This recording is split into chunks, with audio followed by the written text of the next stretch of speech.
And we're going to go right at the X. And then slightly left.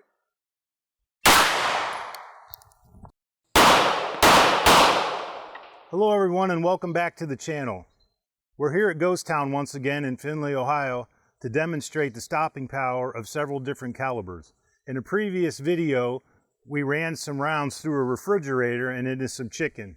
For today's video, we have another ordinary household item in the form of a washer. A little more substantial than a refrigerator, so Matt and I were curious about what kind of result we would get shooting into something with a little heavier gauge metal and of course the agitator and the drum. I'm going to walk down range in a bit and give everybody a look at what the setup looks like exactly, but we will be using the same calibers as we did before, which was 9, 40 Smith, 357 SIG, 45 ACP, and of course 10 millimeter. And all of the weapons will be the same, but we'll talk about those when we're ready to fire.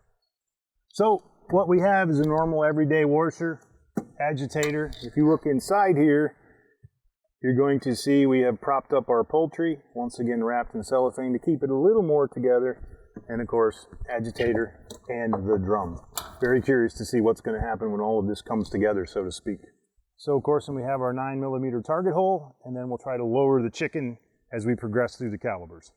For the 9 millimeter demonstration, I'll be using a Springfield Armory 1911 Fiocchi self-defense rounds, 147 grain.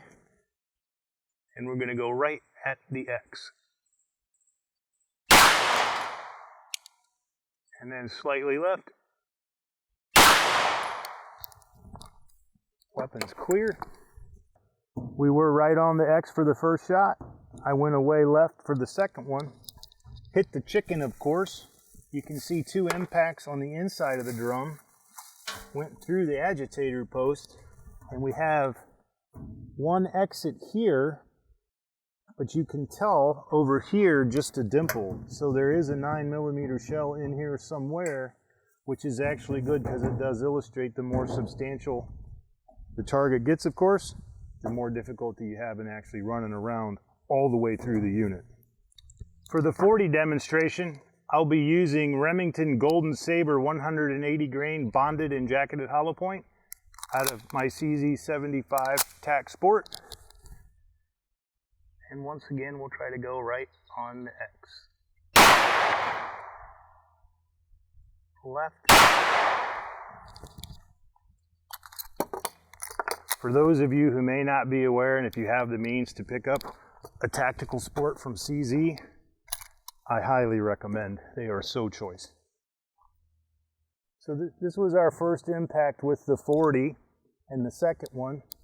You'll notice we do definitely have some murdered poultry. 2 impacts, but what I think is very interesting about this is the Golden Saber did not exit. We do have 1 dimple here, but you'll notice this was the 9, this was the 9 dimple.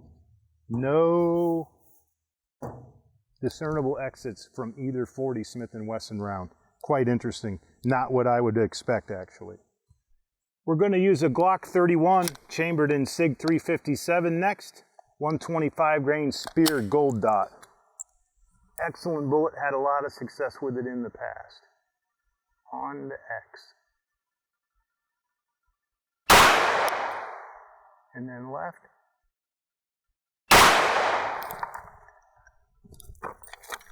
I got to tell you folks, that's a controllable gun. Don't believe the hype, not excessive recoil.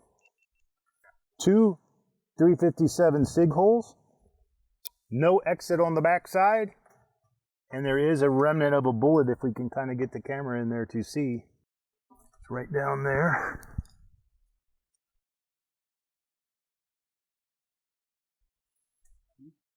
But only 1 exit so far from a 9 millimeter round. Interesting.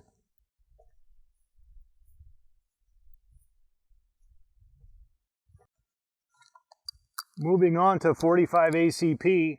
This once again is Golden Saber bonded jacketed hollow point.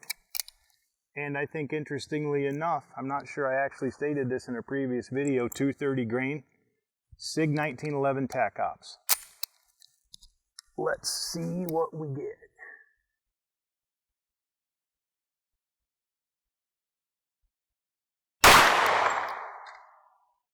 I'm going to go to the right. Not right enough, but that's okay. Once again, no exit.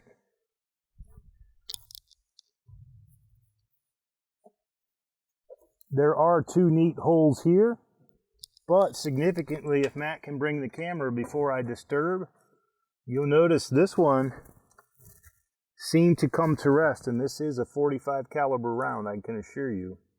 This one it's still hot actually. It came to rest even before the agitator post, but wow, is that a bad day. Yeah, so it's something really substantial here. This is actually seems to be a metal housing right here that we're cracking, but if we get another look at it over here, it's substantially more solid than just this little whimsical bladed tubular thing here. What we're after is, you can see this, that's pretty substantial metal drive unit, and our bullets aren't faring too good with that. The 10mm demonstration will be done with a P220 Elite from SIG and 180 grain Federal Hydra-Shock rounds. Telltale stem in there, as you can tell. I had to turn the washer in order that we get a clearer, more accurate demonstration because we were running out of room. And I'm going to try to go on the line between the 2 X's.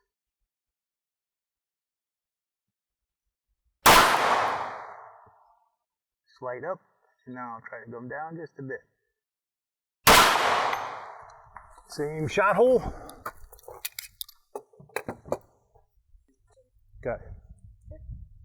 This would appear to be the 2 exits, but notice the poultry was higher, so it hit the non-substantial part of the post.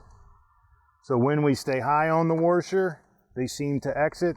The farther you go down and get into the drive unit, so to speak, the less chance you're going to have of that it actually exit. What we'll do is I'll pull all of this stuff out and see what's actually left in here.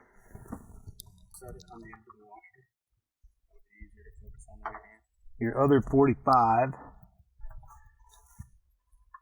Your other 45, and I can tell you those are 45s by weight, assuredly.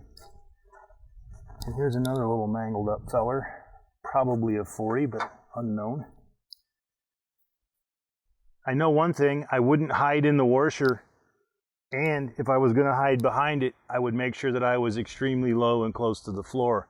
Now nobody's actually, I hope, going to hide behind the washer, but if you had to, stay low. It might work out for you, but I doubt it. This was once again a very enjoyable video to make. We were trying to satisfy our own curiosity about what would actually happen when bullets strike ordinary household objects. If you saw the previous video with the refrigerator, you're going to note right away that the washer held up much better, as you would expect it to. Heavier gauge metal, on and on. Interestingly enough, we found out that the internal structure actually does help stop past rounds if you were on the far side of the washer. But my advice to you is that's extremely risky and unscientific. Try not to do that if you can avoid it. Most of the time, though, what I noticed about this video was how mangled the bullets are after they pass through the first layer of washer. Totally, as you can tell, not something you want to enter after it's done that. So they do have substantial power and substantial kill power even after going through that heavy gauge metal. Thanks again, and I hope you continue to like and subscribe.